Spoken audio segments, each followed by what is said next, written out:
more than... I mean, it's just ridiculous that I will walk 2 blocks because I know that I can get something about 12 cents cheaper. Yeah. And I have to laugh at myself. I said, sure.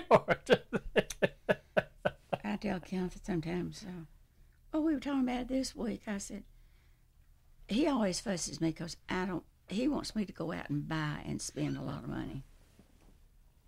And I don't. If I see something and I want it, and I think I'll get something from it, I get it.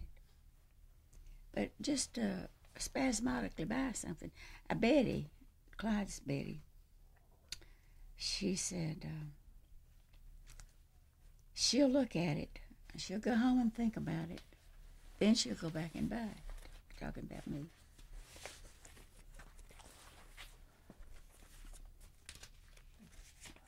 It's crazy too how I'll save on one thing and then just absolutely splurge on another without any logic whatsoever. My wife says that about me, where I'll go out and buy nice things for everybody else, and then I'll sit here and just sort of turn myself into glass over whether I should buy this hand tool. And she said, "Why don't you buy both?" And I'm like, "Why? Yeah. I'm going to use one." You know, that sort of thing. Well, Also says I'm tough to buy. I might get used to it. And you never know when you can't get used to it anymore. Okay, let's go. All right. Okay, one thing I want to show you. This is a list of locals just in North Carolina. Were you aware that there were that many locals? All came together? Maybe you know some of those people. I think I had even forgot that McCaddenville had one.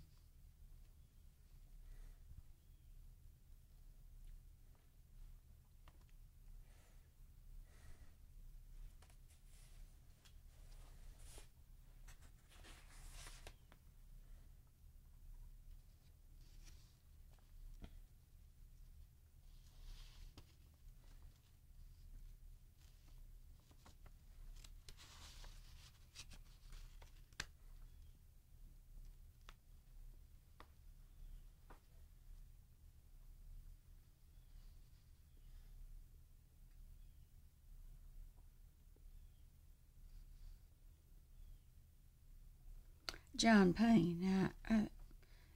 He's familiar to me, but I can't quite place him. Payne was kind of the big guy from Charlotte. Yeah.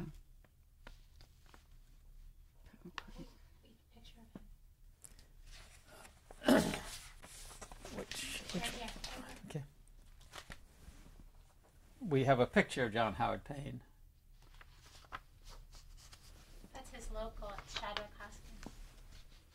Yeah.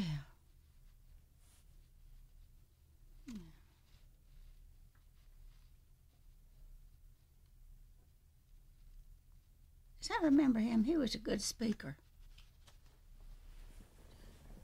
You pretty well had to be a good speaker to do this kind of work. That's right. That's right.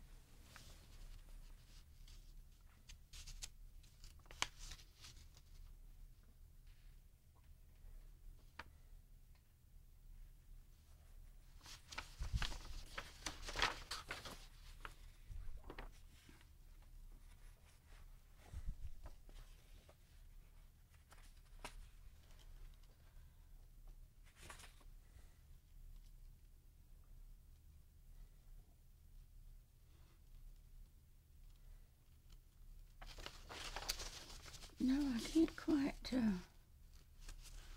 place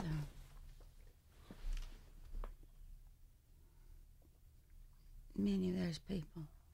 Okay, those were all locals in North Carolina, and here are some Xeroxes of pictures of that big meeting in Charlotte.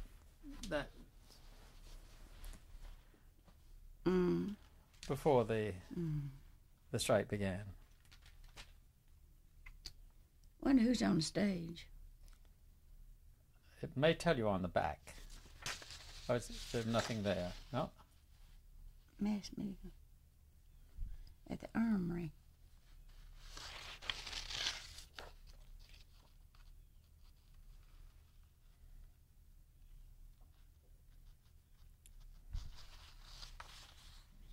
See, there were a lot of people who belonged to the Union.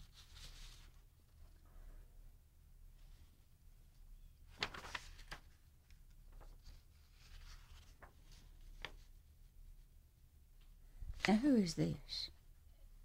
It should say on the back as well.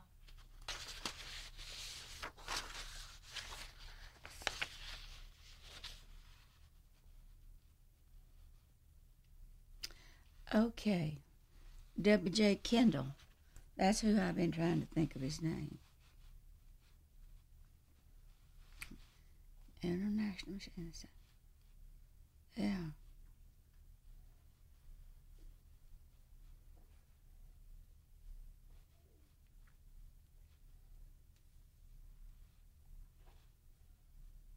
Mm. 19. Those were some times. Now, here are two pictures from the Labor Day parade in Gastonia, the Monday. And the interesting thing to me is that Labor Day had not been officially celebrated here up until that time. And in the Charlotte Observer, the mill owner said that almost nobody's going to come out. Mm-hmm. And then The on streets Labor Day, the streets were full. the streets are full. Oh, yeah.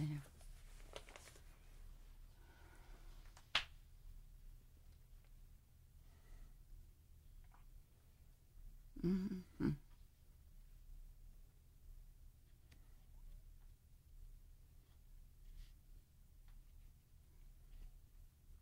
I bet there were a lot of those people I knew. I bet a lot of them from Belmont.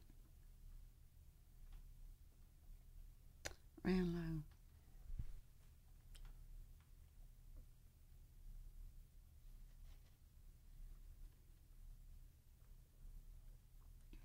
Well, we've talked with Ernest Moore, who recognized his father in our film footage of the parade. And we talked to another gentleman who said he beat the drum at the head of the band in there. Is that right? And then this is the way it ended up at Municipal Park. So you see lots and lots of locals were there with their banners and signs. You were just there. I can't. What was that? It's 2121? No. 2019? Yeah, it sounds more like it. I don't. Yeah, I see it. Yeah. 2019, Belmont. Yeah.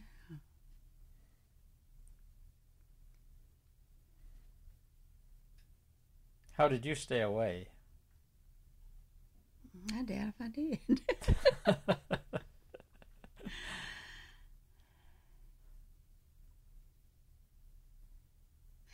I tell you, some of these bigger meetings, a lot of people were afraid to go. They were afraid that there would be some trouble. But I don't think that there was ever any trouble at any of these bigger gatherings like that. You know, Rosamary, you started to say a lot of people belong to those to the union. Mm-hmm. Could you talk more about that? Well, you see, this is the center of the textile industry, really, right in Gaston County, and that's where the emphasis was placed on textiles. This was the textile strike, the textile thing, and of course, being more people in textile business than anything else, naturally there would be a lot of union people. I think there were a lot of people who supported the union that were not, they had nothing to do with textiles, but they realized that they would be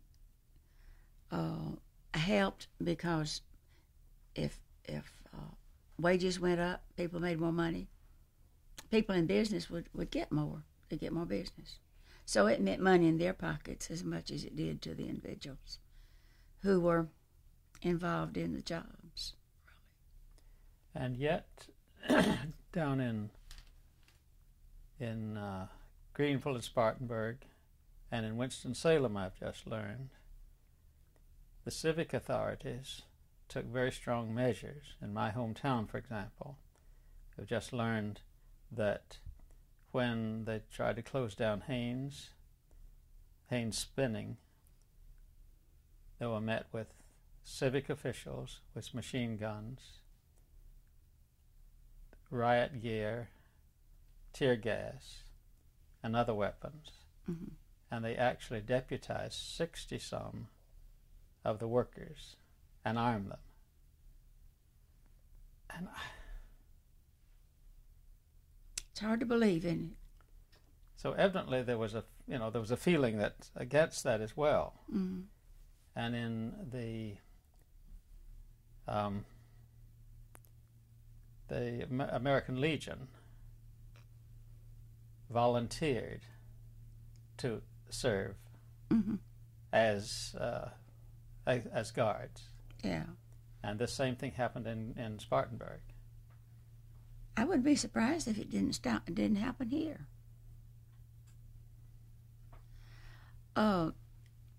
Coming from your situation, do you feel that with the information that you've gotten, and of course you lived in the area,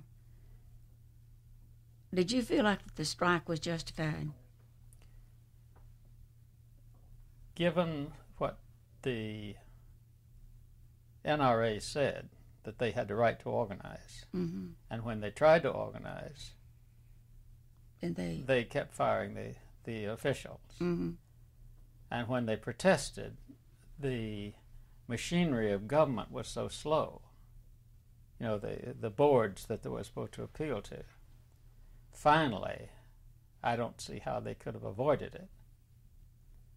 Whether it was well timed or something else, Mm-hmm. because McMahon said, "Look, we don't have the money." But a lot of people said, "They're killing us. We got to go ahead anyway." Yeah, yeah. So that's the question. Mm-hmm. Mm-hmm. What do you think?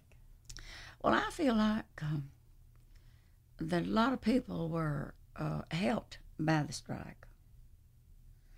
I hate that anybody got killed, and especially in this our own area, which I didn't think there was as much animosity as there was at other places. But I think that people felt that they had made one stride forward, that the male officials were beginning to realize that the people were that the people were the ones who were making it easy for them. And now there were a lot of mills in this area, and Cramerton was one of them, who only made Army materials. I mean, they closed down all the other weaving facilities, and all they did was Army cloth.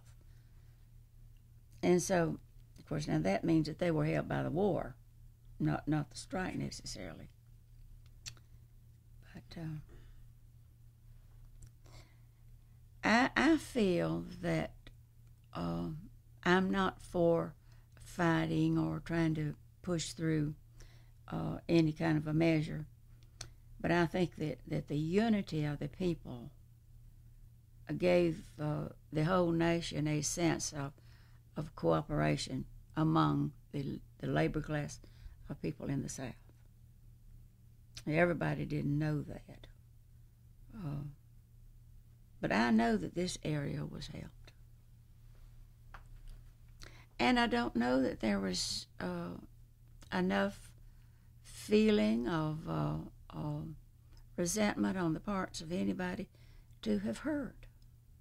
I don't think it destroyed that many relationships, but I do know that it did in a lot of places where there was so much animosity. Lorraine, and those mills in Gastonia, they were hurt. But I think they could have been handled better.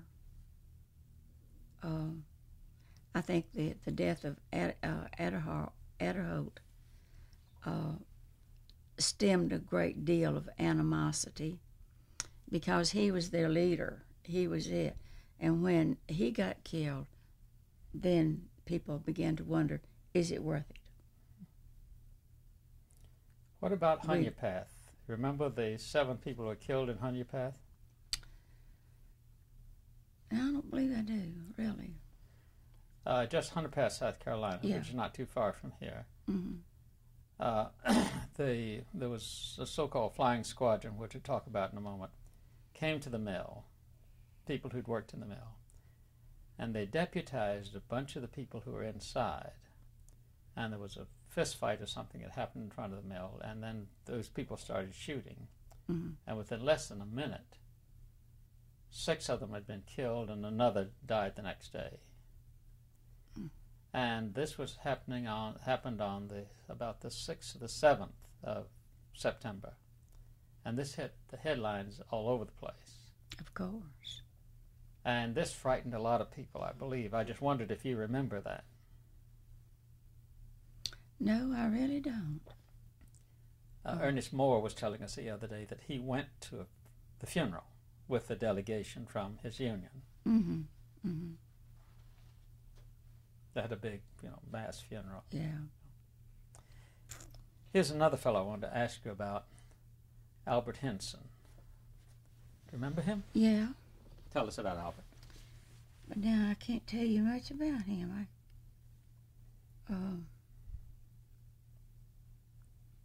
This is Lowray, isn't it? No, it's Parkdale. Parkdale. Parkdale, yeah. We have a movie scene of that as well. Okay.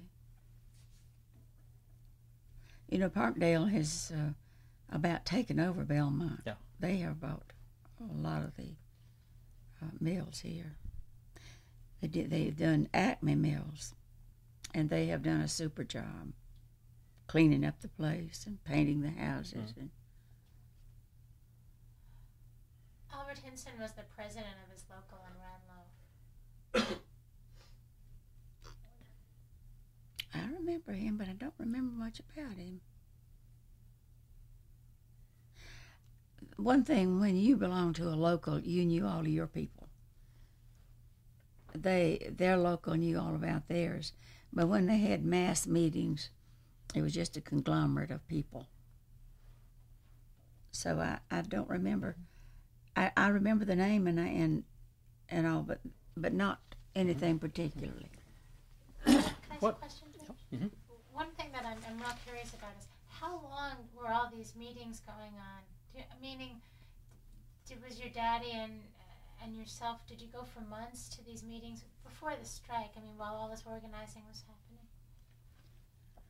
I would say a year or more. So after everything settled down, of course, the locals broke up, and there wasn't anything to fight for anymore. So they began just to dwindle away. And the smaller ones, of course, went first. But you kept on writing to Washington to help these people. We have found letters of yours. Can I get copies of my letters? We'll make copies of it. Sometime. Yeah. I'd just like to be reminded. How and why did you keep on writing? How did it happen? I suspect I just had a feeling for the people who had nobody to fight for them. And I guess the people that I knew, and they'd say, here's somebody that needs help, and would you do it? And I guess that's the reason I did. Well, now, we've been using those as kind of proof that people weren't just forgotten. Mm-hmm. Mm-hmm. That is to show other people. Yeah. Because so many people say, well, the union went off and left us. Mm-hmm. And so it really wasn't all that true, was it? people kept fighting for a while. Mm-hmm. Well, you tell us. Was it true? Did the union go up and leave people?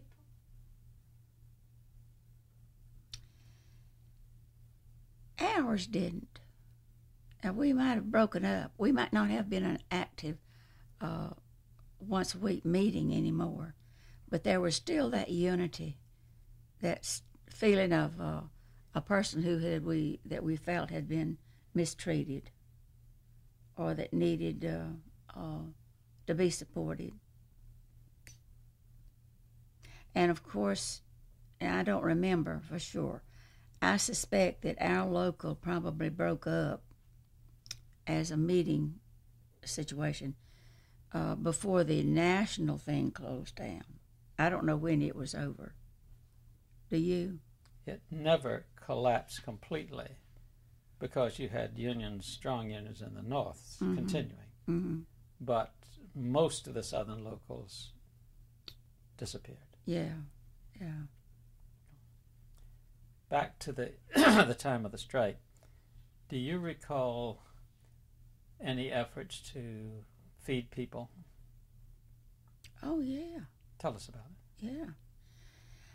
At our local, and I don't really know exactly who we were feeding because, as I say, we were not on strike. But we had, people would bring food in other areas bigger than us. I don't know whether it would be the Charlotte area or Gastonia area, but they would bring food to the Union Hall, that we called it. There was nothing but an old grocery store about to fall in. But you'd go in sometimes and the thing would be so full of food that you could hardly get in. We meet up front because the back was full of flour and sugar and lard and all of that.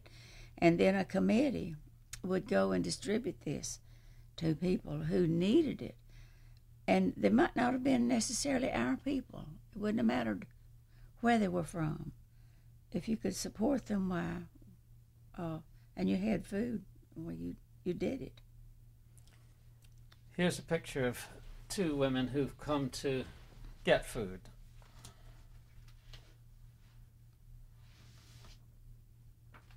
Yeah. You recognize either one of them? I don't think I do. Well, just yesterday we spent a good part of the day with the woman who's holding her baby there. Where does she live?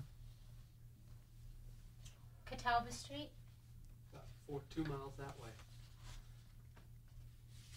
You gotta be kidding. She lives on where Old 29 goes off Catawba Street. Yeah. It was fascinating that Betty Henson thought she recognized her. And Betty took us, and it turned out to be the person Betty thought it turned out to be her sister. Oh. And so her sister then yesterday, and her niece and her husband came over and sat with us while she told about going for this food. Now, who is the Mrs. Engel? Actually, that's the lady holding the baby.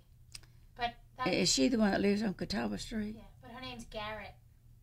Garrett now. Margaret Garrett. Okay. Well, what about Mrs. James Cloninger? We couldn't find her.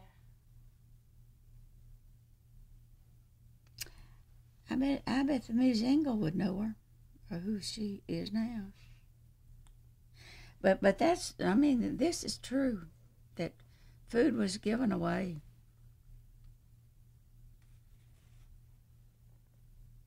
Here's another picture in Charlotte of the same kind of thing happening. Let's see if that triggers any memories. Actually, I think it's Belmont, isn't it? It's a Charlotte. Knit products. No, it isn't. It's knit products of Belmont. See if you recognize any of those people.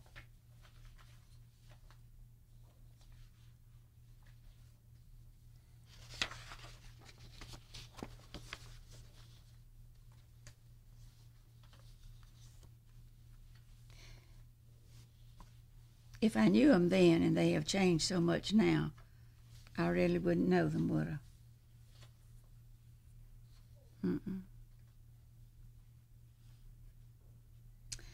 But that's surprising, that knit products. Because Net Products is a hosiery mill, right? The hosiery mills all struck the latter part of this period. Yeah. Well, I was talking to a man in our church last Sunday who just retired from the hosiery mill. He was one of the head men. I don't know what his title was. And I asked him, I had told him that this was in the process.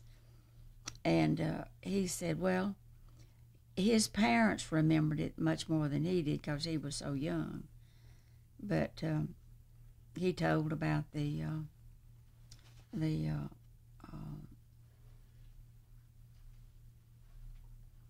people who came with guns and what a terrible situation it was. Of course, we didn't experience this because we were up here. We were in the lowlands. Do you remember seeing the troops? Mm-hmm. Scared to death, but I remember seeing them. Yeah, we'd ride through occasionally, but what was your feeling about having the troops around like that? I guess I didn't think that would be. I didn't think it was that bad. It probably was bad enough to require it, but a lot of our folks didn't feel that they ought to be here.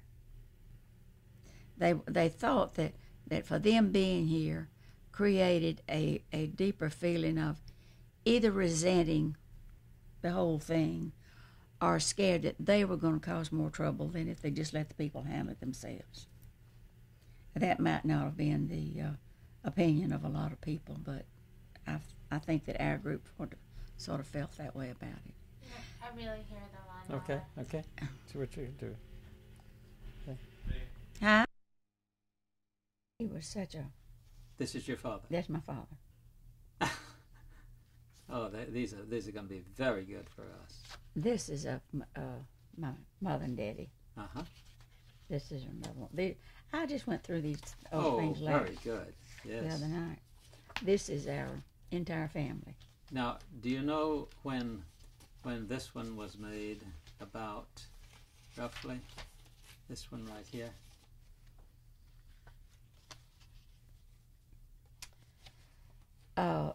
Yes.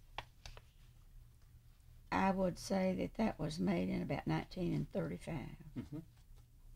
Then we could use it for a current. Uh-huh. Yeah. Good. Okay. Oh, he was a big joker. What do you mean by that? Oh, he liked to have fun, tease people.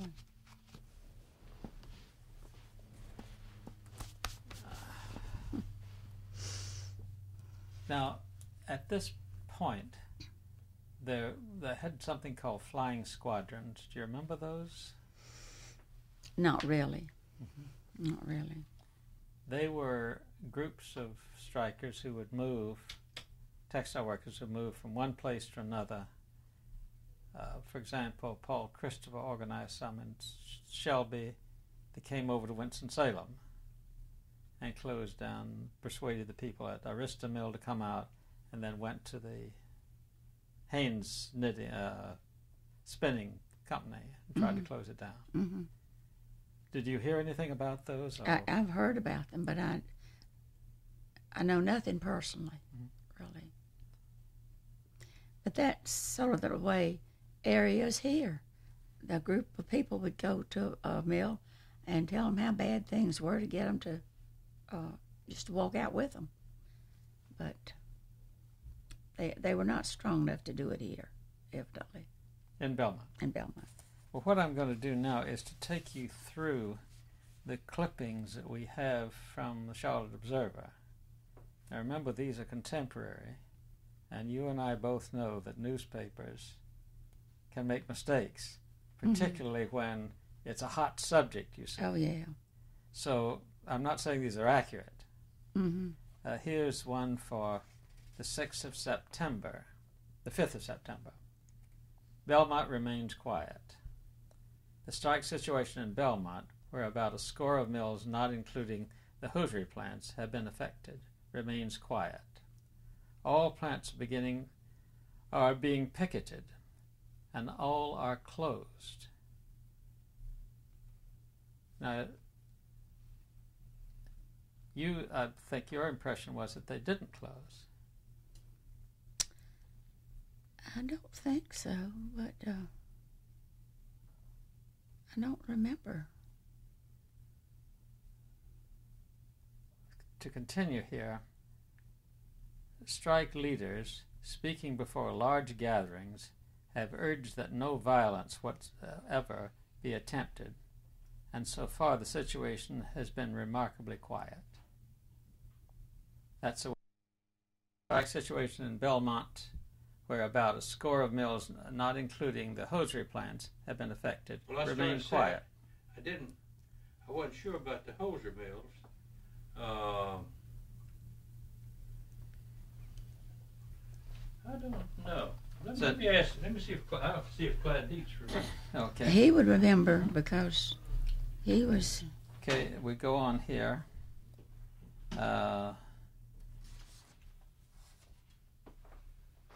Belmont. This is on the 17th of September. Belmont, Concord, and other points were taught during the day as pickets taunted National Guardsmen, of which 38 companies were on duty in North Carolina alone.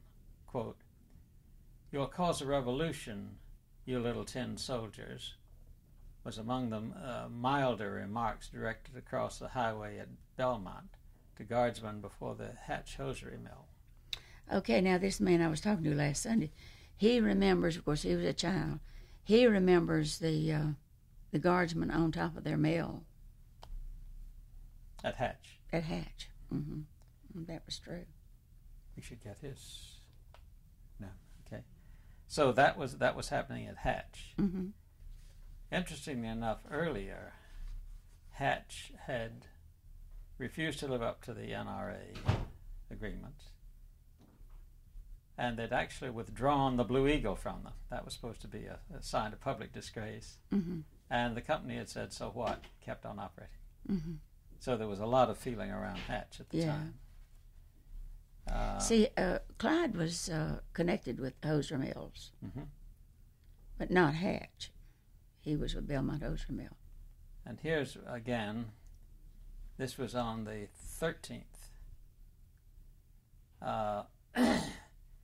Yelling pickets, their spirits undaunted by a downpour of rain, closed up the Hatch Hosiery Mill, the Belmont Hosiery Mill, and the Knit Products Company plant in Belmont today.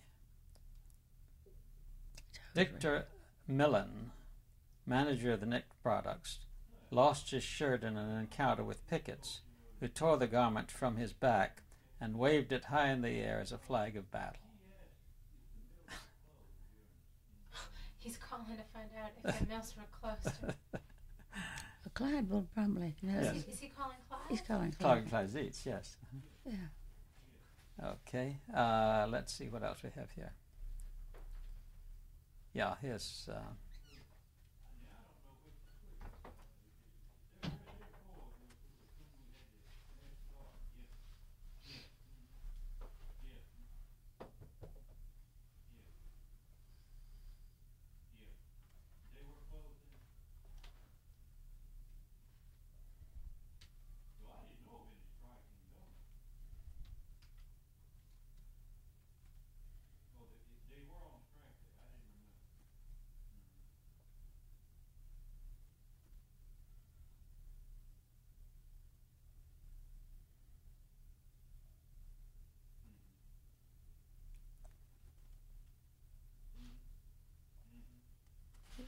too loud for us. Well, before we came here? Oh, you mean before y'all came back here? Yeah. Mm-hmm. Very seldom ever mentioned it. You just don't hear about it.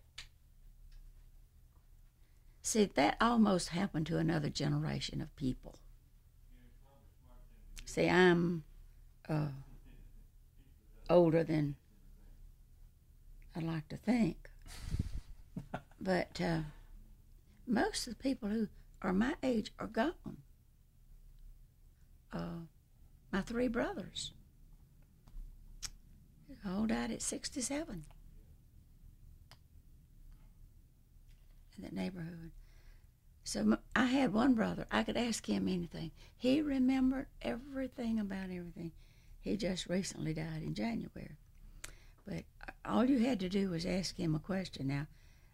And now I miss him because I have depended on him to fill me in on everything I didn't remember or want to remember. So he was a boy during this period of time. Mm-hmm. Where was he working? At Acme. Was he involved in Yeah. the union? I don't believe the boys, I don't ever remember them going. My daddy might have signed them up and paid for them, but I don't remember them ever going to a meeting. The younger people were not that concerned. I mean, that age group. They were courting. None of them were married at that time. Not even me. Well, here's another entry.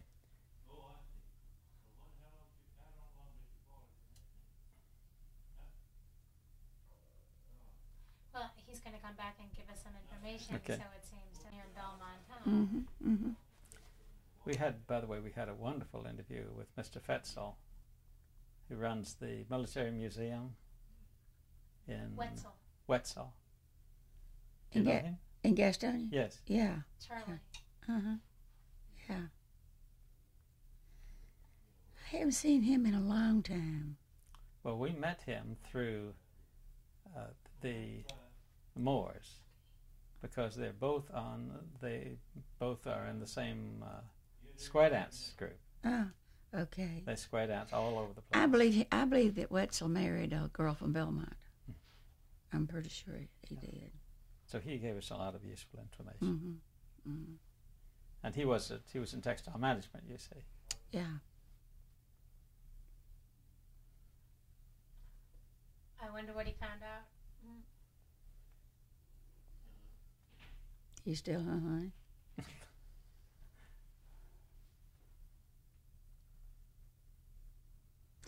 I think Clyde probably was on both sides of the fence because his mother was in the mill and he was in management. So he, as always, had to tread lightly in that respect.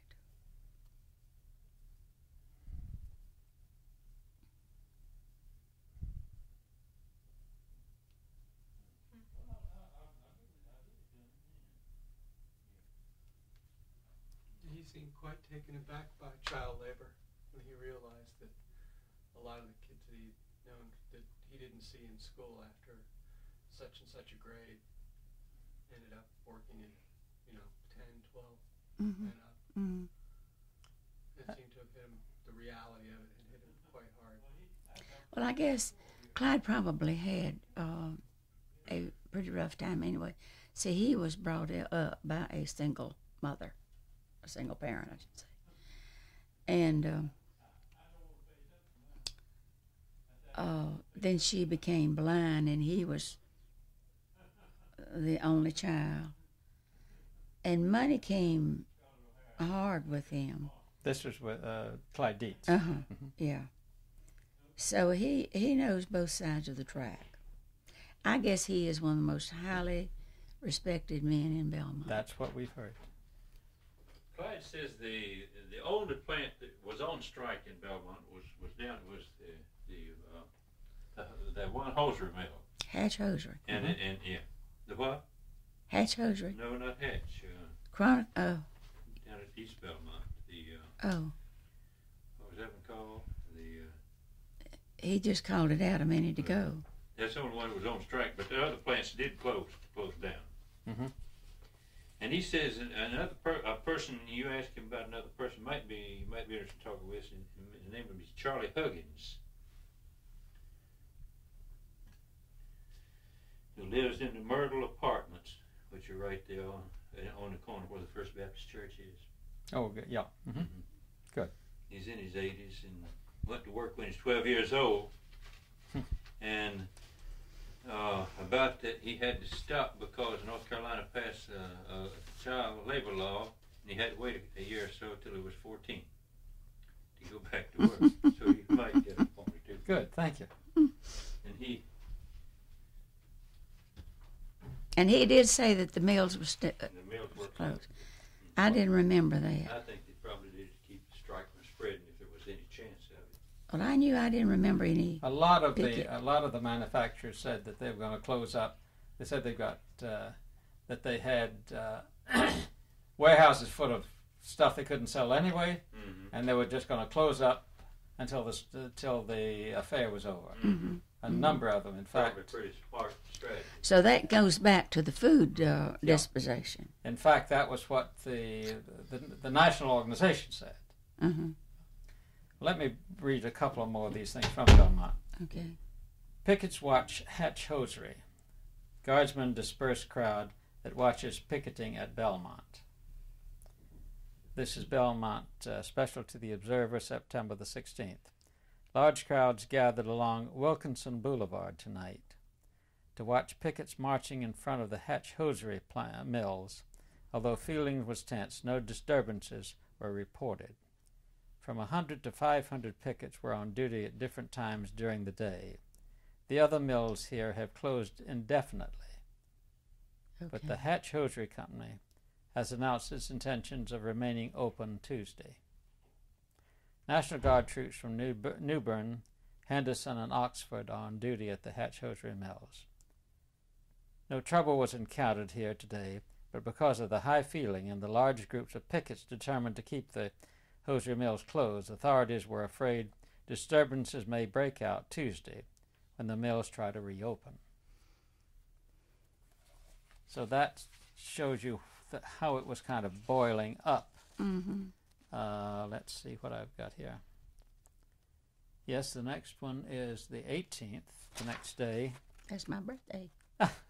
Well, this is what was happening. Belmont is tense. Hundreds picketing. Soldiers harassed. 19 mills all closed and picketed. So that's building up to, what happened on the next day, on the 18th, or the 17th, when Belmont, September the 18th here, 2 men are badly injured as guardsmen use bayonets. At least a dozen others are slightly wounded. Climax is a wild day. Ernest H. Riley and J.T. Brown are in Presbyterian Hospital, this city, and it was Riley who was killed. Mm-hmm. This is by Legat Bly. Mm-hmm.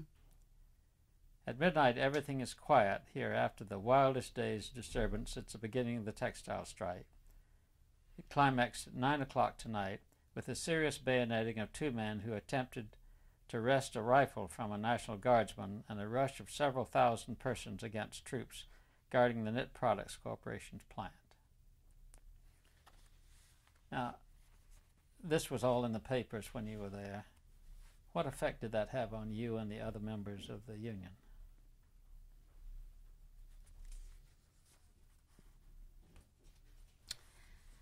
I really don't know. I really don't remember.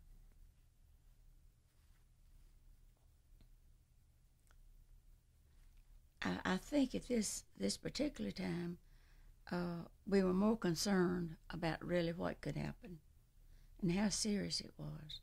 When people start getting killed, then the tension rises and everybody becomes opinionated one way or the other.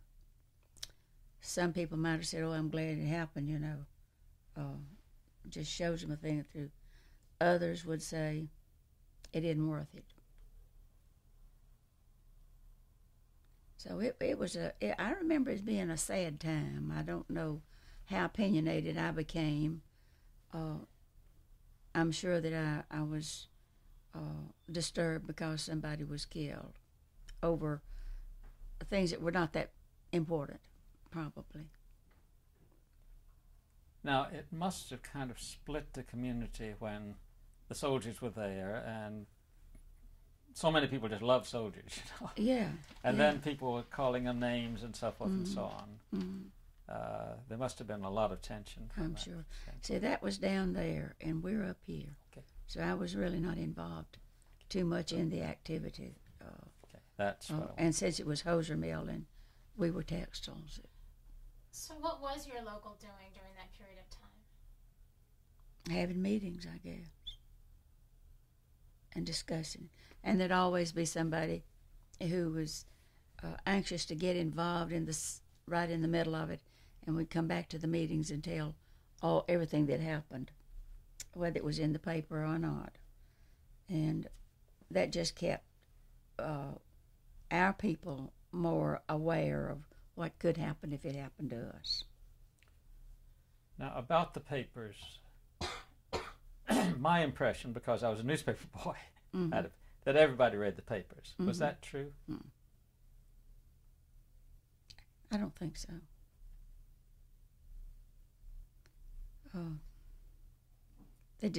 A lot of it was by word of mouth, or maybe radio, because we didn't have TVs back then.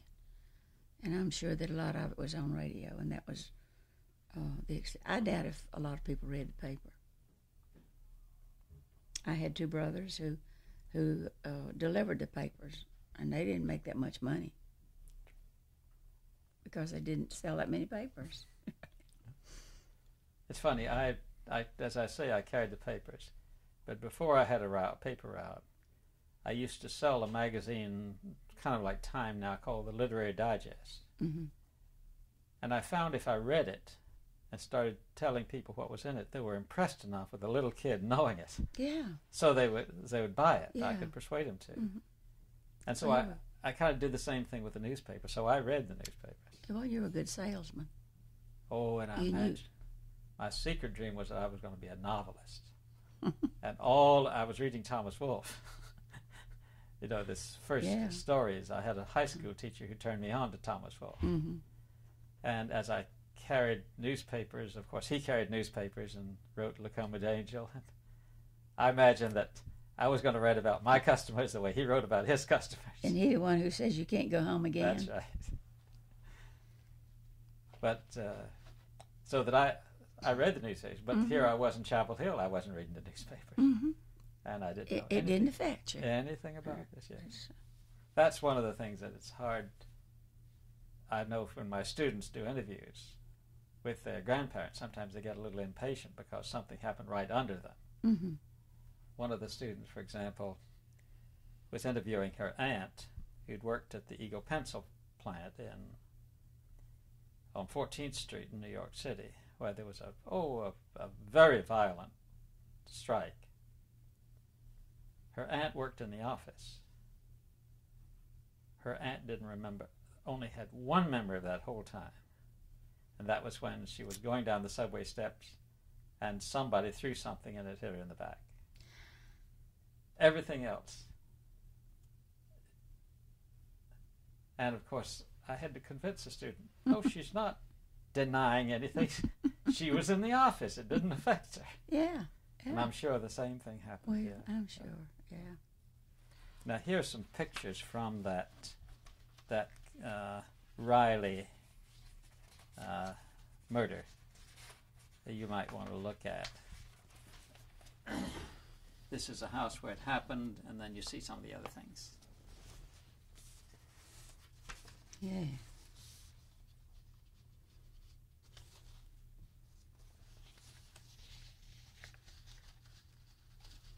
This house is maybe next door, could be the house where Clyde lived in the same area. That's what he was telling us, yes. Yeah.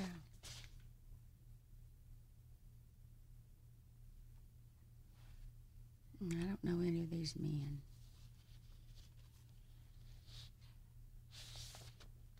Those are the people. Those men are.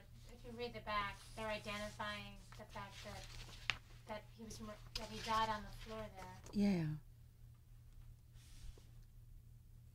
10,000 people attended the funeral.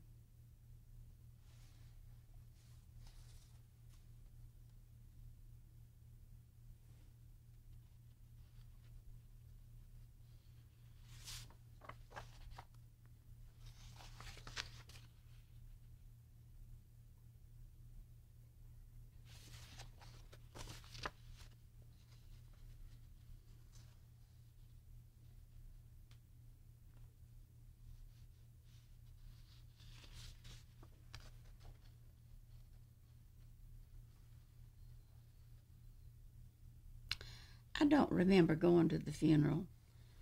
I'm sure my daddy went, but I can't remember for sure whether I did or not.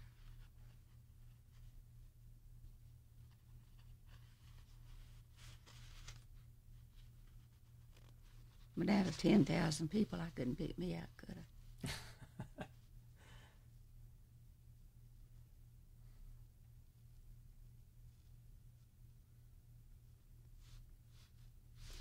Well, I think the very fact that the man was killed aroused a lot of attention throughout the entire textile industry, whether it be in Belmont, Gastonia, because Belmont was upset about the Gastonia murder. It was next door, neighbor. Well, the organized labor for the next 6 months kept pushing for an inquest. The local coroner said, we don't need an inquest. And eventually there never was a satisfactory inquest. So they really don't know how he died. Was never, whether he ran up against the bayonet, whether they charged him, we just don't know. Mm-hmm. Back to Mr. Bly, he has an interesting thing here. The public wants settlement. The mill owners, claiming the strike is gradually being broken, are understood to hope that Roosevelt will take no action. The striking forces, on the other hand, and the citizens generally, the latter group which will be principal sufferers, perhaps appear to long for an early intervention by the president to end the strike. And so there you have the two contending forces. The mill owners profess no willingness to talk terms, believing that they will eventually win by wearing down the strikers. Mm-hmm. That was the feeling, exactly. Could you just say what that feeling was? I think that people felt that what you said was exactly the truth. We'll wear them down, and they'll go back and they'll forget about what they asked for. They'll just be glad they got their job back, and that's the feeling of a majority of people at that time. And I'm sure that's the way the mailman felt about it. And it had a lot of truth to it. People weren't working. They weren't making any money. They needed to go back to work in order to eat and feed their family. Well, a lot of the mill management weren't making any money either. The lower management wasn't. But now nobody was making any money. But there again, you said a while ago that they had inventories piled up in warehouses. If anybody needed it, they could get rid of unwanted materials. So they were not suffering really as much as the working class people were. Hosier mills were they had warehouses full of hose. If Belmont didn't have it, the people they sold to did. They had inventories, so nobody suffered because of that. But I guess I didn't realize until now that there was that much more trouble in the hosier mill than there was in the textile industry in all of Belmont. I thought there were more rebellious people in the textile industry than really was. They were sympathetic with the hosier mill, but they were not part of the striking people. And they were a little jealous of the hosier people too. Oh, sure. Making more money. Yeah. Mm-hmm. And I am assuming this, that they felt, well, if I were making that much money, I wouldn't have struck. You're doing pretty good. Clyde Dietz told us a wonderful story about a superintendent of schools who got so upset because some of the hosiery people who went on strike were making as much as his teachers. Yeah. That's probably true. I'm still trying to understand how you all were able to organize over 100 locals in North Carolina, and how this one really got started. It's just amazing to me. I don't know. I don't remember how ours got started, but I know that, like I said a while ago, that a lot of them got started because here is a group that's really working, and they've just about signed up everybody in this plant. Most of the people here have already signed up. Okay, John Doe is going to have a meeting in Gastonia or at some place where they don't have an active local. Okay, you get a number of people from this group to go to that group. They meet with a small group there. So they decide, well, there's so many people that are in favor of it, and they're doing well, and we need to get more people on our side. Or if we don't, we're not going to get what we want either. So it was a matter of reaching the goal of more money, better working conditions, better hours. Now, after the strike,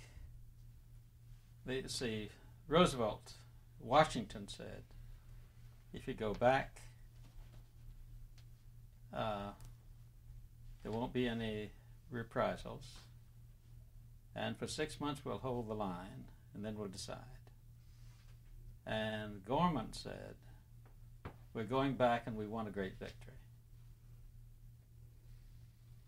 How did you feel when the strike was called off? I was so glad it was over. I didn't know what to do. I don't know that I really felt that we had won a lot, and probably hadn't. But people had spoken.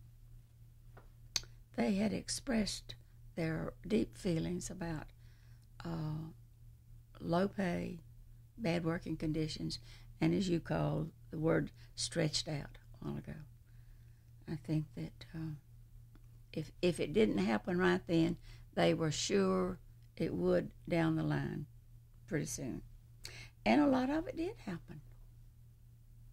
A lot of people were given raises. A lot of mills were willing to give the people part of what they had asked for, but not all, I'm sure. Significantly, we have reviews of cases, such as the ones you help people write up. And we have the reviews of the federal investigators, particularly a fellow named Tolliver and a fellow named Hefner. Do you remember either one of them? How about Hefner? Hefner. Hefner. Yes. I just remember the name, but I can't place any activity with them at all. He responded to one of your letters. Oh, really? And he's living over in Charlotte, and we're going to be talking with him. Really? 88 years old. That is interesting. Yeah. Again, Judy found him. She's a tracer. Isn't it? She's a tracer. It's just great. And we're going to be going over some of the cases with him. Mm-hmm. Mm-hmm. But after the strike, then there were all of these efforts to try to get people back. And Hefner told us the other day, he says, there was no attempt to get child labor back. They pretty well lived up to the 40 hours. They pretty well lived up to minimum wage. There was a good bit of cheating on the 80 hours of machine operation because they wanted to get ahead of the next fellow. The thing that they all ignored practically was 7A, saying that people had a right to organize.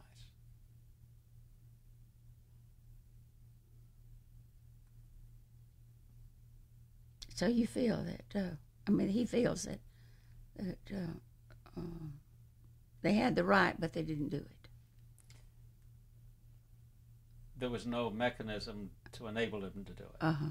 Because if they did, they got fired. Yeah. Mm-hmm. That's why you were writing all those letters. A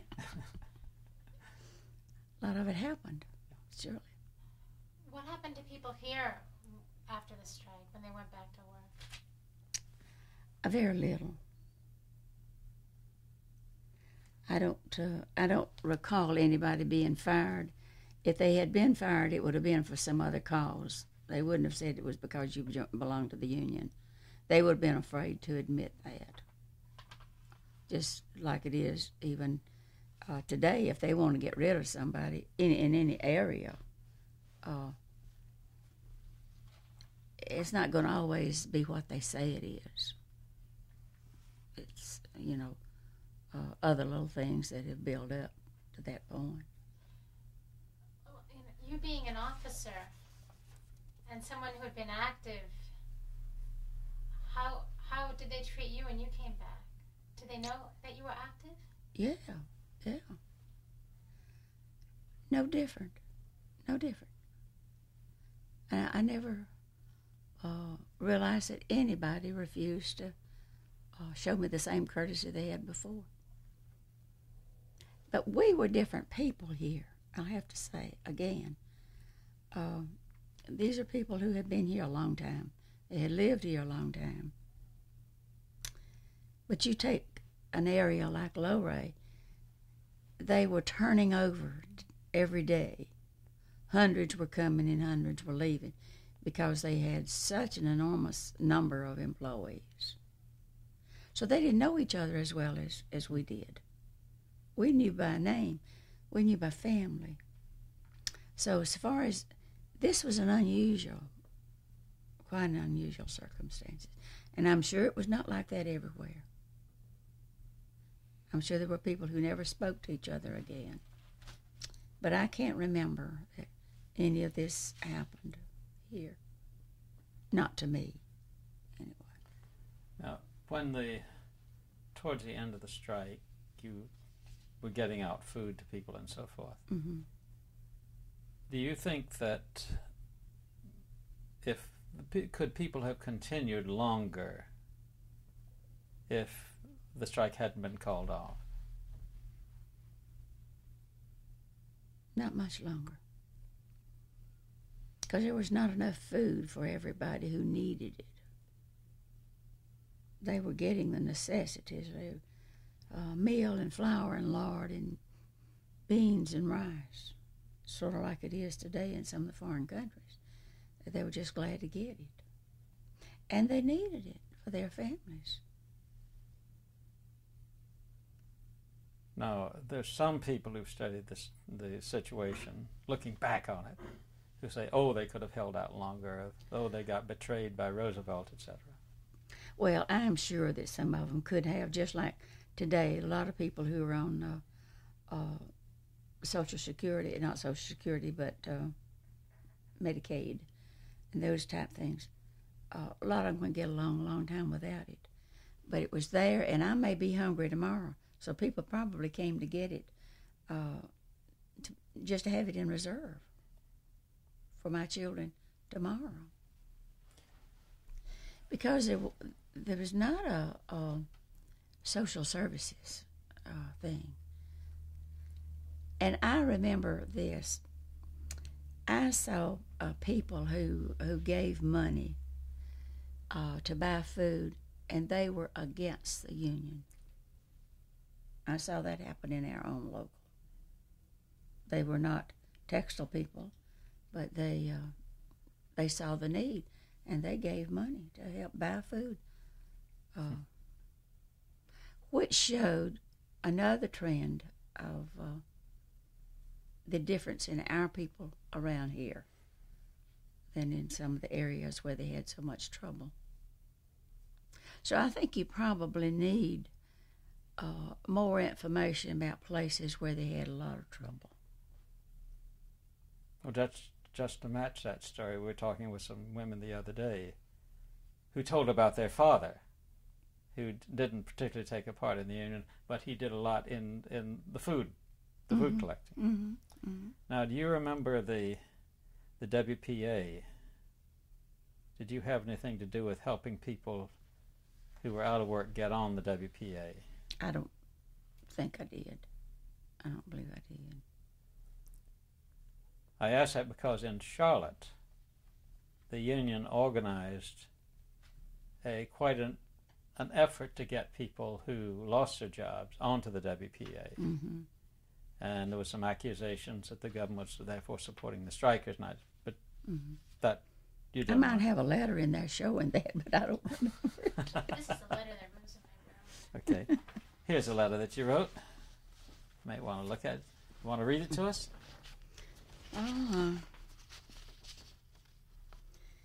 Henrich, Bureau of Labor Statistics. There have been many items of importance that our local members would like to be informed on, according to authorities of the various boards which have been appointed since the recent strike. But the following is one that we would like for you to investigate and send us immediately the outcome, badly put. For more than 7 years, Mr. X has been employed at the Acme Mills of Belmont, North Carolina as a truck driver. He was making, before code become effective, $13.20 per week. After it became effective, his wages were reduced to $10.56, or 24 cents per hour for 44 hours. He asked the officials about this, and they affirmed that they don't know what the code calls for and that they do not have a copy of the code. He also explained to them that he had 2 mills, Acme number 1 and number 2, while many others have only 1, but yet receive the same pay as he did. Our truck drivers classified as learners or cleaners but receive less, or what is to be the minimum wage according to the code, and what are the number of hours they are allowed to work. If you can supply us with some copies of this code, we will be more than glad to see that the companies are in possession of one, so that much trouble will be alleviated.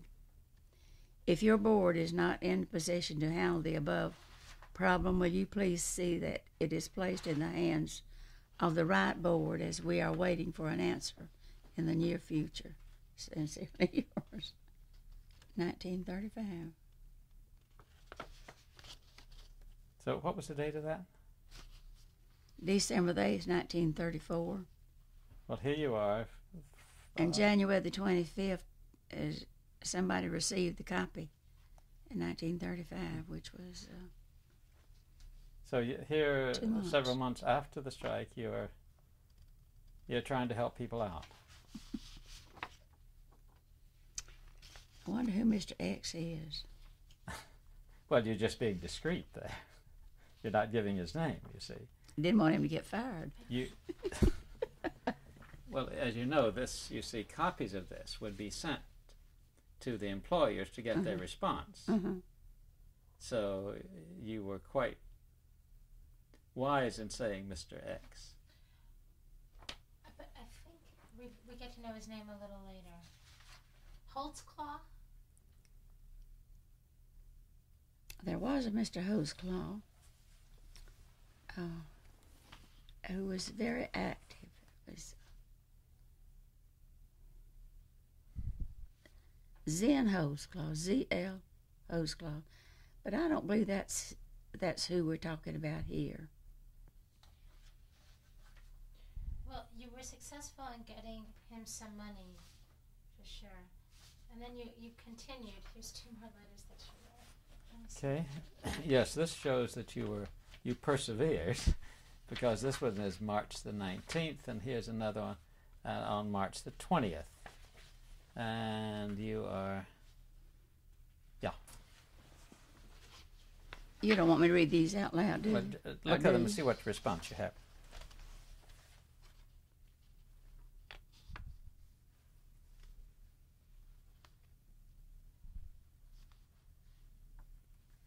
Well, it says the retroactive payment was made according to the driver's last report, and we appreciate this investigation and the man asks that I pass on to you his deepest appreciation for the work that you have done in making it possible for him to receive the $71.17 of back pay and adjusting his wages to the present rate of pay.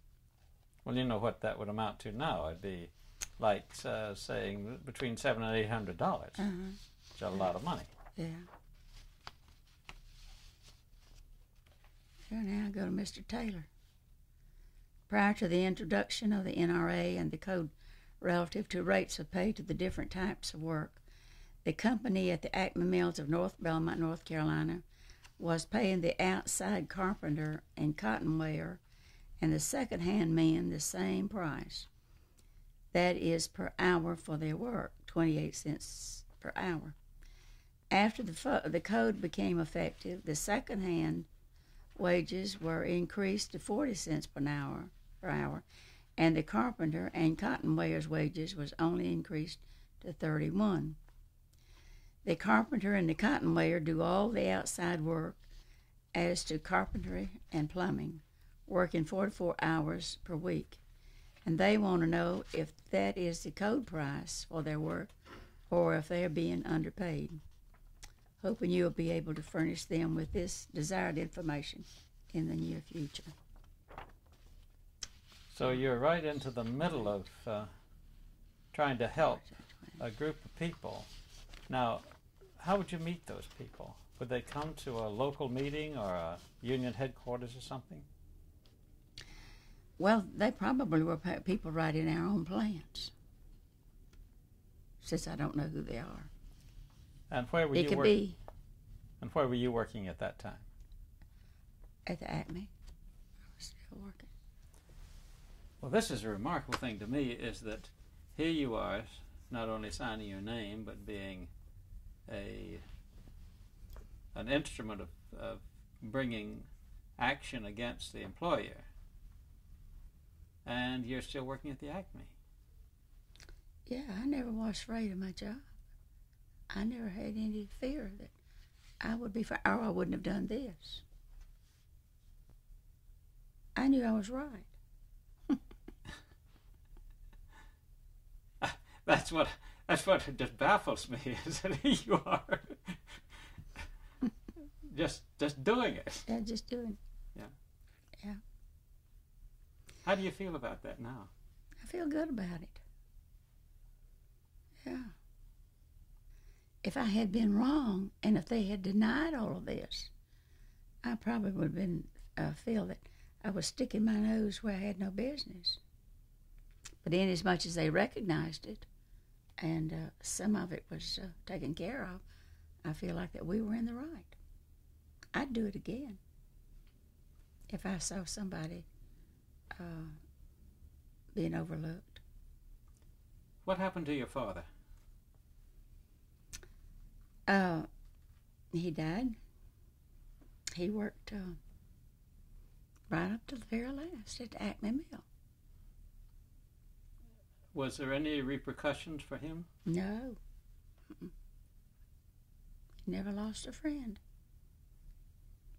And the management? And the management was just, well, talking about management, Joe Duncan, as I have said so many times, he was most active in our church. And he, even after this, we were out of a pastor, and he nominated, I got up from in the floor at the church and appointed me as one of the search committees for our next preacher. So I guess he didn't think I was all that bad. And Well, we found one. Well, now, I hope you won't take offense when I put it this way, but so many people have told us that only the trashy people supported the union, and then we meet you and we hear about your father. What should we say about that? I would say they are wrong. There were a lot of fine people who worked in the mill. Now, I also feel that there were a lot of plants where they had people who had never had a chance to get ahead, they didn't have the push and drive within themselves to try to do anything else. And they're a victim of circumstances. Some people, and I think that in the area where we were, that we had some of the finest people. They were poor, but they had high morals. They had a feeling for humanity. They supported the organizations of the community. My mother had a circle in our church that was named after her after this. It was called that.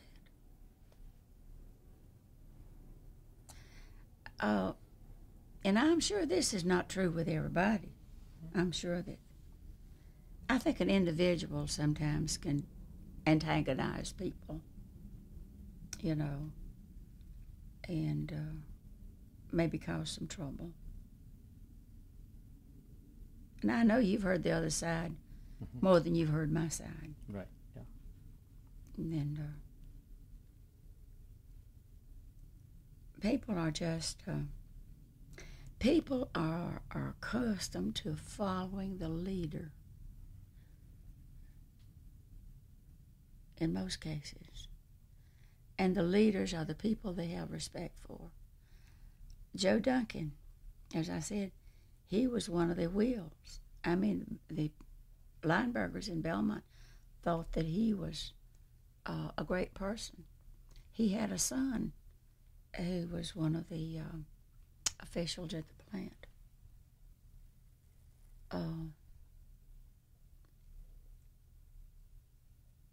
And his opinion meant something.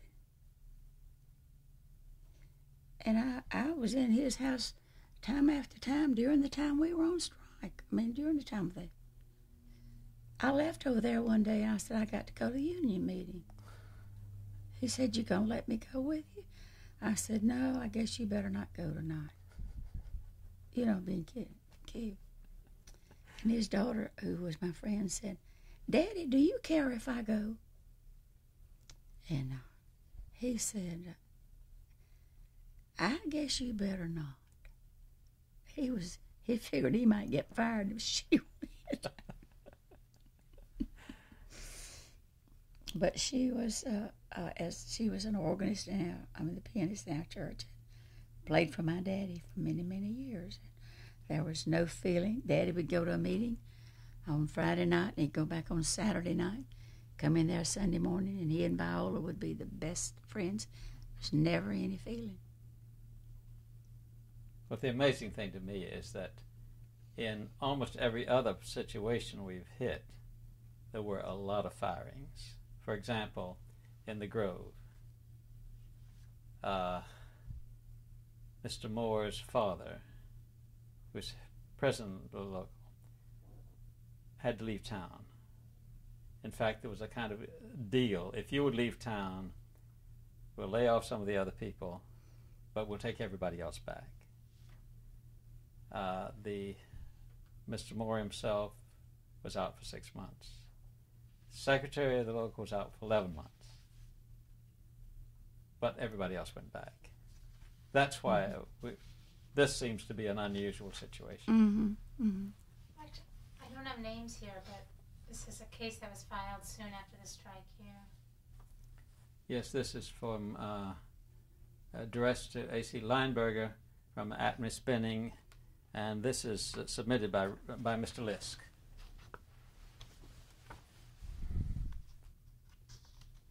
You want to read that out? Discrimination in hiring. We have about 8 or 10 of our workers who have been fired in the past week. Brother Williams, investigator, who said that he would be glad to handle the case just as soon as the board notifies him to do so. I think that Brother Williams will get this case straightened out without any further action. Submitted by H.D. Lisk. So Mr. Lisk was submitting some material for some of the people who he felt at the time were being discriminated against. And he may be right, because the Linebergers owned a lot of mills, like 5 or 6 in this area here. So he may be right, and I guess he is. Now, I asked Mr. Lineberger about this, and he said that that happened, and that if somebody was dismissed, and I said, well, where could they go?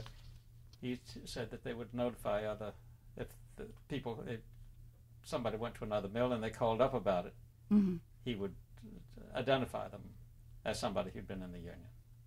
Mm-hmm. Mm-hmm. But of course, that would be his situation, That's right. really. And then in this case, they enumerated what happened more. On the next, yeah.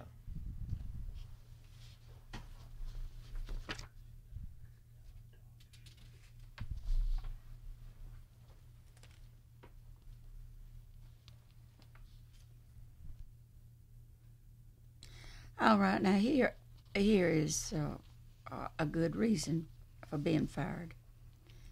Not many plants will put up with any kind of fighting or that kind of thing. And that is a case here where they were fired because of this type of action. It might have been because they had belonged to the union, but they gave cause, another cause. Mr. W.O. Mathis, he's a man that went with us to New York, who is dead now. He was president of your local, right? I think he was. Do you remember him in New York? Who? W.O. Mathis. He went with us. Yeah. Could you tell us something about him? Not really. He was just an ordinary man, even-tempered. He was not a troublemaker. He was just for the union and sort of like some of the others. And he's from Mount Holly, by the way. And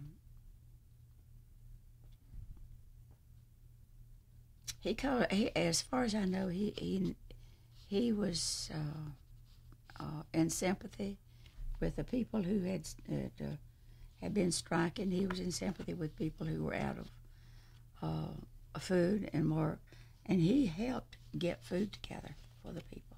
He was an instrument of peace in this area.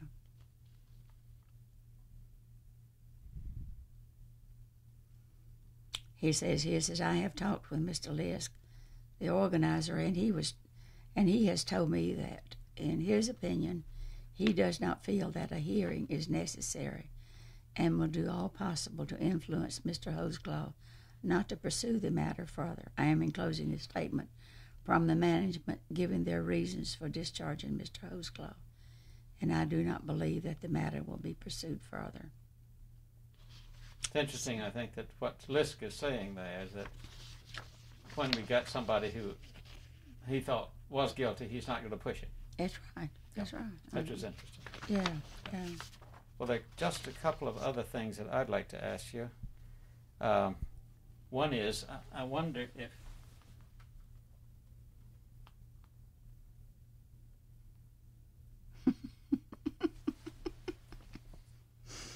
I discharged him, talking about Holsclaw, for not properly setting his cards. This is one of the most important jobs in the mill. I always told him what to set cards at, and often he failed to do it. Sometimes he didn't set the cards at all after I had instructed him to do it. I have many things to do in the mill. I cannot watch a man to see if he follows instructions. When I found out how trifling and careless he was getting and had become, I had to let him go. Yarn was being shipped back to us by the buyers, and I think poor grinding was responsible for part of it. He was hard to keep on the job. He broke the rules of the mill about getting off the job often, going out to smoke, to the store and so forth. In checking his work, I often found the cards dirty and poorly set. This made the yarn dirty and weak. So he had a reason for firing him. Did Mr. Holtzclaw belong to your union? Well, this is not the hose claw that I'm thinking about. The hose claw that I'm thinking about was an older man who lived and worked at Stowe spinning, which was another one of the Lineberger plants. Just a couple more things for me.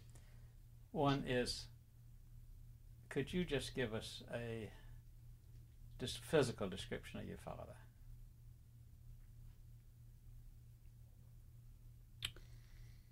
My father was a good-looking man. He was bald-headed. Was bald-headed when he got married. Remained so. All my brothers became bald-headed, following Daddy. But my daddy was a woman's man. All women loved my daddy, and my mother was a little bit jealous of him at all times, too. But he found something funny about everything. He found life worthwhile. He found life worth working for. He loved people. He had high morals, and he instilled that in everybody that had anything to do with him on a personal basis. He, honesty, I guess, was one thing that nobody could ever accuse him of being dishonest. If he owed a man $1, he paid him the $1. If he could do a good deed for somebody, he did it and didn't expect pay, didn't expect anything in return. He was faithful to his job. He was faithful to his church.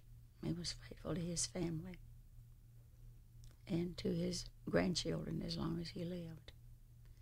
So you're asking the wrong person for anything bad.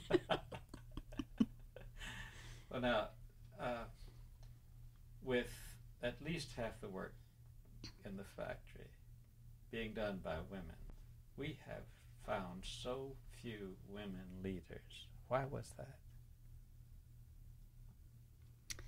Well, women are fighting for that right today. I don't know. I personally, this is not the feeling of all the women that I know. In our church, we have women deacons. I happen to be one. I'm the only woman on the deacon board at this particular time. I wish we didn't have women on the board. I wish we had enough fine, outstanding men to take the places. But my husband says the women do the work in the church. They ought to be shown some respect. I am, and I don't know when this happened before, I am Sunday school director of our church of 700 people. I've been in it for 8 years. Every year we try to find a man who will take the job. They don't want it. I think a man ought to have it. Well, as I say, back then there were so few women leaders. We found a few, Yeah. but not many. Yeah, that's right. And at these meetings, did the women get up and make speeches? Very few, very few. And you can tell that by the number of women who were absent from these pictures, too. But women have, as long as I can remember pretty well, have taken a back seat, and they have been pushers rather than leaders. And you need both of them. Do you remember when Mrs. Pinchot, the wife of the governor of Pennsylvania, came to Belmont at a big rally just before, in the latter part of August, before all this started happening? Did you go to that rally? Do you remember Mrs. Pinchot? Mm-mm. I don't. It's possible. My mama would say you never missed a meeting. I'm sure you were there. Did you ever miss a meeting? Did you go to meetings all the time? All the time. Anywhere they had one, because Daddy saw it till I went. He insisted. Tell us more about that. Well, he would say they're having a general meeting in Charlotte tomorrow night. We're going to leave here at 6 o'clock. And as I said, I like meetings. I like to see the different ideas of people. I like city council meeting. I like the Charlotte Board of Directors, as they do on the thing. A lot of women, of course, have things to do it. But I think you get a lot of information from the discussions they have. And I just like to be with people. So back then, you came home from college, right? Mm. Was that it? You came home from college and you became secretary. Mm-hmm. Could you lead us through that and then tell us about how busy you got doing all of this work, if it's so? Well, I don't know that I was any busier than anybody else, but I was involved in a lot of things, church-wise, and always going to school. How did you find time to get married? I didn't. My husband's father was determined that I was going to marry Kenneth. His whole family thought, they were so interested in my getting married to Kenneth. So when we started thinking about it, my father-in-law said, I've got a little piece of property down here behind my house. Let's build you a house. We built a house. We furnished it. We moved in it. I worked 8 hours the day I was married. We went home that night. We had $5 between us. My father-in-law went to the grocery store and ordered us everything we needed, down to a box of matches, and it cost $5. That's all we had. Monday morning, we both got up and went to work.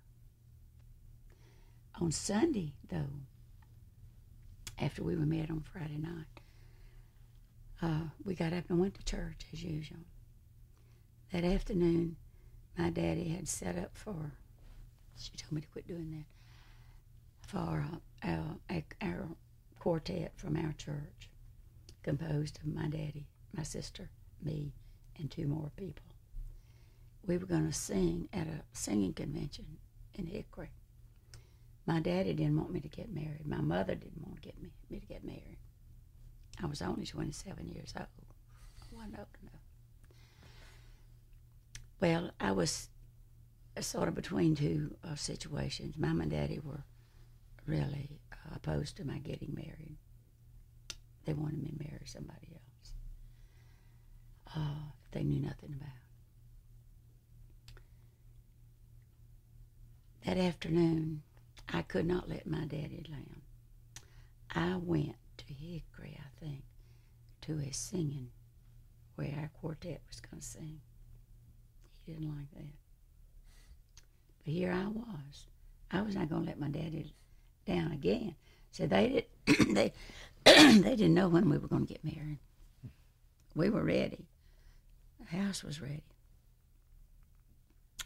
I made all the curtains for the house. Kenneth had to work on the house. I don't know how we had time. But you waited. You were practically an old maid, according to the way things were then, weren't you? Sure. But I remember on Wednesday night of that week, our pastor was out of town. And he had asked me to have a church prayer meeting. And so far as I can remember, my subject was Moses and the burning bush. Why, I don't know. When we went home that night, Kel said, we're going to get married Friday night or we're going to call it off. So we got married Friday night. Well, this I'm going to ask you a question which you may feel I have no business to ask you, so please just ignore it. I'll tell you if I don't. You started out in the mill house. You now live in one of the most beautiful houses in Belmont. Thank you. Looking back on it, what's your response to that movement from one thing to the other?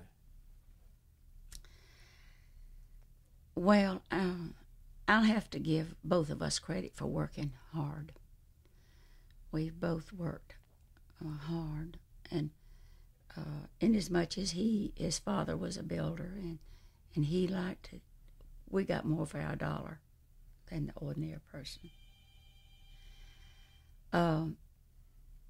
Kenneth has always been, he is the smartest man that I have ever known. He knows a lot about everything. He reads a lot. He knows how to invest money. He knows that we have both pretty well worked and made about the same in most every instance. So I don't feel any better living in this house than I did in the little mill house. Although I appreciate it. I love it. But we have worked for it. That's what I wanted to get. Do we have worked for it? Yeah. That's exactly what I was. Okay, Judy. Yeah. Do you have anything for that? I will, but I really want to call those folks. Okay. And let's cue down the light, and then Judy, you're going to. Okay. Well, I was just wondering about when you first came back from school and you became the secretary. Could you describe that a little bit to us? How either you were nominated or you became secretary, and what your job was like? In the local. Yeah. It was very young. I mean, I went into it quite shortly after it was organized. And one of the men who was very active came to me one day and he said, "How come you can't be secretary of the local?" I said, "Because you're going to be it." He said, "But I can't count money and I can't write." I said, "I'll tell you, I'll count the money if you'll write." He said, "No, let's do it the other way around." So I said, "I'll tell you what, let's just do it together." He said, "I'll tell you, if you will be the secretary, if you'll do the whole bit, I'll take the money to the bank." So that became, and then they brought it before the union, the thing, and I was elected as secretary of the local and remained that the lifetime of it, which was short-lived, of course. So and I didn't make any money at doing that. But when I became secretary of the overall thing in the Mecklenburg-Gaston County, I guess, I made $14 a quarter. Every 3 months, I made $14. That was good money. That was for transportation. Where did you have to travel to? Charlotte was probably, or Hickory, or to maybe to Greensboro or places like that. How'd you travel? My daddy took me. We had this old car, and so we had to travel. And we'd always try to have 5 people to go. If you were supposed to have a representative, we'd just get a carload, and anybody else could go that wanted to. But we had 5 who could cast a vote. So when you said that it'd be the whole thing, the Charlotte Mecklenburg thing, could you explain what you mean by that? Well, I can't because I don't know how many, all the locals belong to this one group. All the local things. Every local, I'd say in Gaston County, and I would not say all of Mecklenburg, but I know that Hoskins and a lot of the plants in the textile plants in Charlotte area belong to it. And we would take it. A meeting would be, maybe one meeting would be in Belmont one month or quarter or whatever.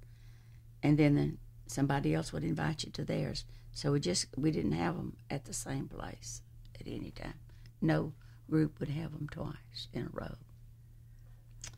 And they would always have people like Mr. Lisk or Mr. Kennedy or somebody who was better than they to speak and to bring all the news together. And I was secretary to that one too. So, were there papers from Washington or any kind of publications? Some of them got papers, but I didn't. I guess you could have subscribed if you'd had the money, but I didn't. I didn't take papers. They would bring me anything that they thought that I wanted to read, but then most of the time they'd take them back. This was no big deal. So maybe that's why they brought you to Washington to that big convention, because you were To secretary. New York. I mean, to New York, because you were secretary. They selected 5 people from our group to go, and I guess our expenses were paid, and I was one of the 5 to go. Tell us a little more about your experience in New York. After all, that was the first time you'd seen New York, wasn't it? I suspect it was, yeah. Well, I was just overwhelmed, and more so when I went to the meeting that night, because it was horrendous. And then the people who spoke were people of refinement, people who spoke well, spoke for the Union, of course. There was no opposition, and they just did it in all of its right ways. Did you just go to meetings? No, I went to Coney Island. We went to Coney Island one day, an afternoon after a meeting. Our one group went, and we rode the roller coaster. I was scared to death. But we shopped a little bit in between meetings. And they would have special luncheons, for certain people, the wheels. And because Mr. Kennedy was a big man in Charlotte, and he had his wife, somehow or other I got in on them. I was not probably supposed to go, but I always got to go to all the luncheons that the wheels went to because of her being, but not because of me. What happened at the luncheons? Well, there'd be some more speeches, more tabulating how many people were there, and how many people had come from states, and who was there from the farthest place, who had the most representatives. Do you remember any of the people from Alabama? Mm. I asked that because Alabama went on strike in the middle of July. So when they came up, they had already been on strike for a while. Mm-hmm. And they bragged about that. I just wondered if you remember it. No. It was just one of the biggest meetings that I had ever attended. The most people. And oddly enough, I was really surprised, because I think, now, these people are from mills, and they like to characterize you as being lint heads. Well, I told Mr. Lisk this too. I said, one of the reasons I can't go is I don't have anything to wear. And Mrs. Kennedy said, well, I'm just going to wear what I wear, at church and places like that. So I don't think either one of us bought anything to wear because we didn't have to. But the people at that convention center, especially the women, were well dressed. I don't mean overly so, but and I told her, I said, I cannot believe they call these people lintheads. And Mr. Kennedy said, but you see, this is the cream of the crop of the lintheads.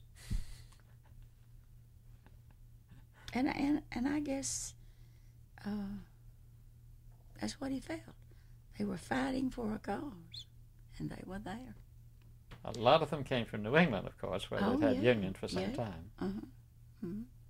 I didn't understand. One night we were in a hotel lobby, and a group of people came in, and Mr. Mathis and I were sitting on one side of the lobby, and Mr. Lisk and Mr. Kennedy, I don't know where she was at that time, but they were on the other side. This group of people came in, and they were blabbing. And I said to Mr. Mathis, I said, what are those people saying? He said, it's dog Latin, and I don't know what it is. But some of them had some good speeches at the meeting. They were very encouraging. And of course, all the speeches were up. There was nothing down. Nobody ever said we're going to fail. Nobody said we're going to lose the battle. Did you remember a speech by a man named Norman Thomas? I really don't know.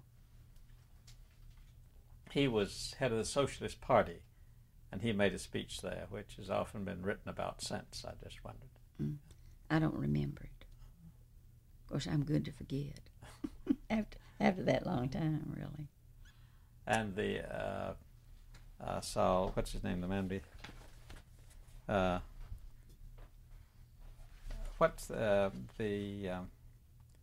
I'm sorry, Saul Staten. Yeah, sorry. One other man we've been able to talk with who was at the convention is a man named Saul Stetton from Paterson, New Jersey, who later became head of the Textile Workers Union. Mm. Do you remember him? Mm-mm. Mm. I really don't. Yeah. Okay. I guess that people that I saw one time, and that was all, I wouldn't, probably, unless they'd made a real big impression on me. What's so... is there something you want to say there, George? No.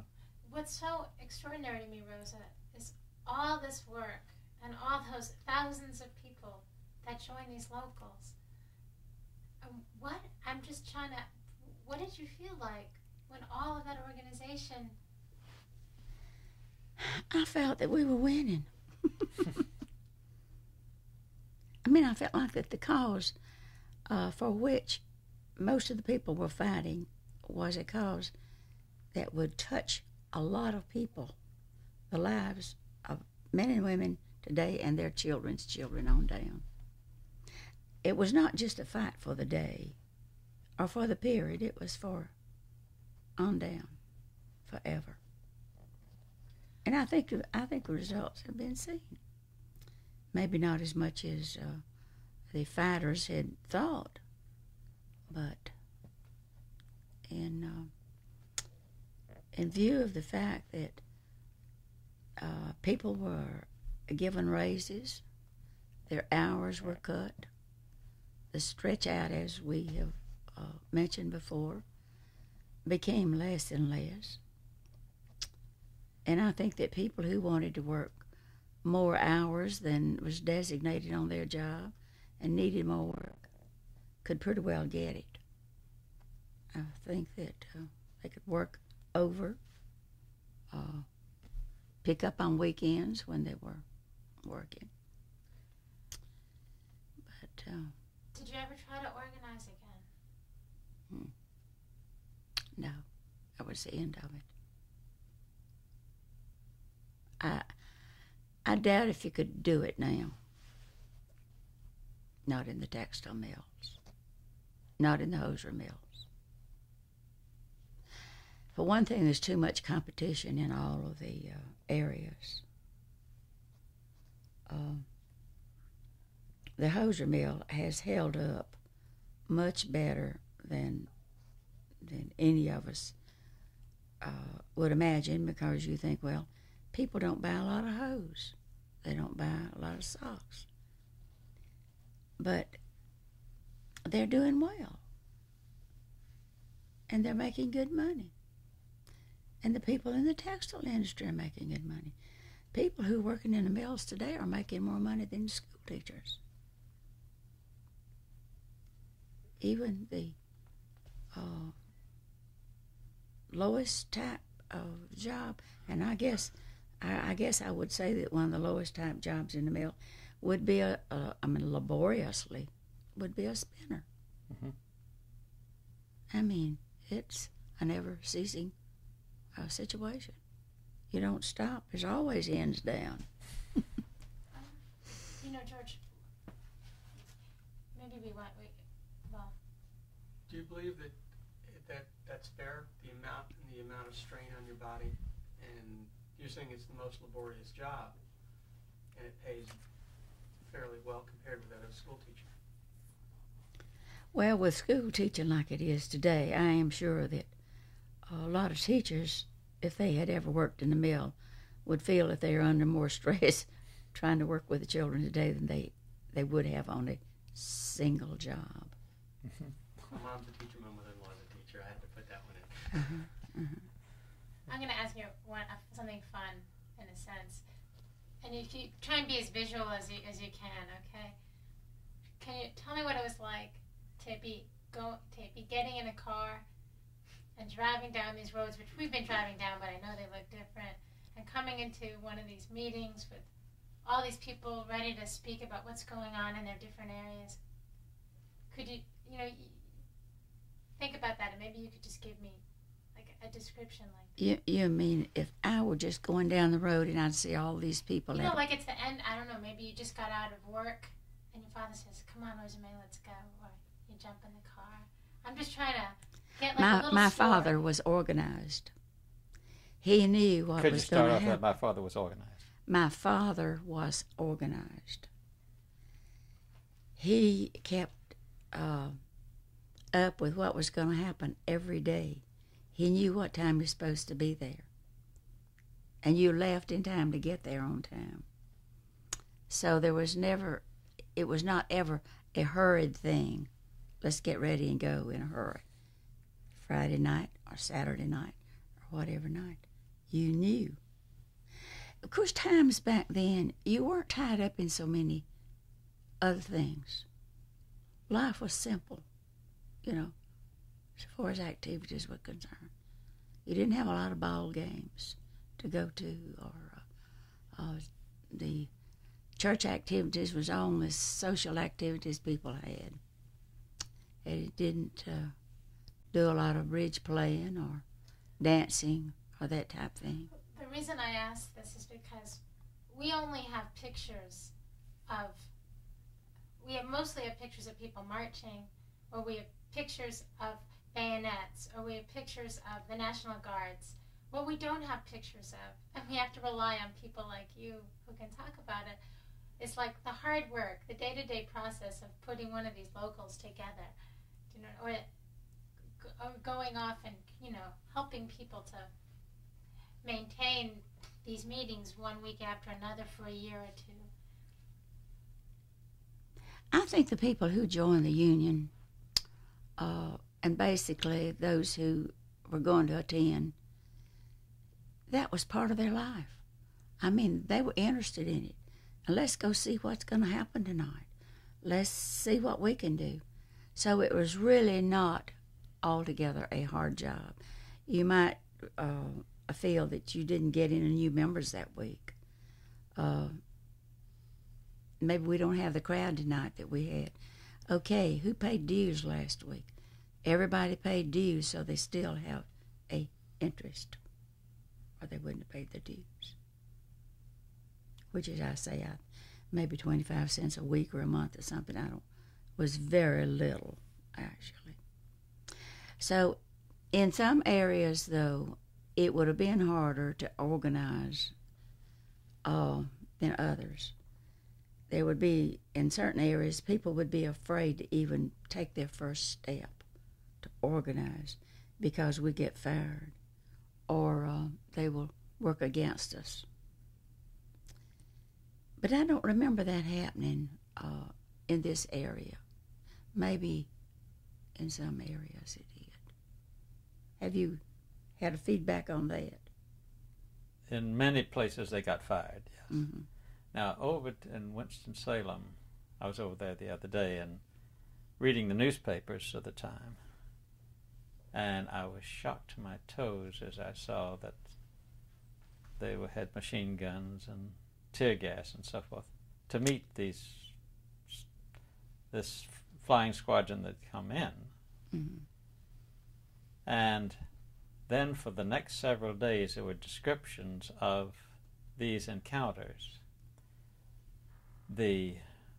All the people who were against the strike, the managers of the mill, the commander of the American Legion, the police and so forth, all were named.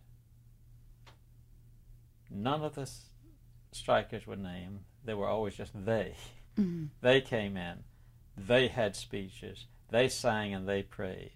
They said that 2 preachers were going to speak and they didn't show up. It was just baffling to me as come to